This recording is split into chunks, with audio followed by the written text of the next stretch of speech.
We're at the Sardinian Mountain Museum in Arezzo, here to present the exhibition by the Historical Traces Association. Here you see a display of bronze tools and objects from the late Bronze Age, early Iron Age of Nuragic Sardinia. The vertical panel shows a series of so-called quiver cases shaped like votive quivers, but they're not quivers. They're scabbards that hold either pins or even daggers inside. The daggers are distinguished between leaf or teardrop-shaped ones and the well-known gamma-hilted type, named for this distinctive handguard called the hilt. Now let's look at the swords.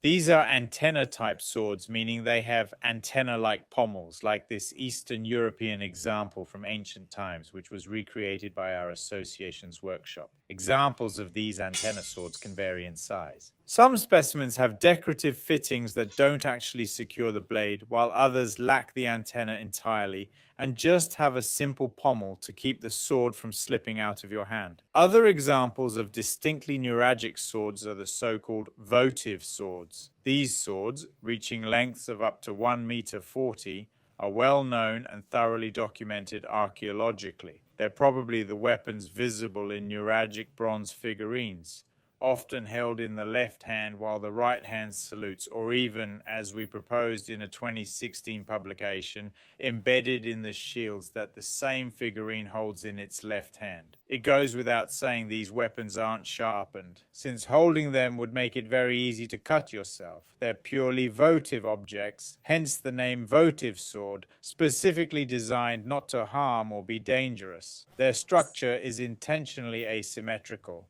The two ridges that should be perfectly centered are deliberately misaligned to ensure that if the object were unfortunately used in battle, it would almost certainly bend. These weapons contain very little tin, as shown by archaeometallurgical analysis, making them prone to damage and breakage, so much so that they were intentionally broken or offered in large quantities at water temples. This replica follows the exact percentages found in the original artifacts as documented by analysis, and it has a color closer to copper than to polished bronze, which is almost golden. Other examples of Nuragic swords are the so-called short swords, seen for instance in the quiver group on the backs of various archers. This is based on findings like a tomb near Senorbi, where a Nuragic bronze figurine was discovered. These swords had a fairly compact size, roughly 60 to 80 centimeters, which is also the right length to allow for drawing the sword from behind the back.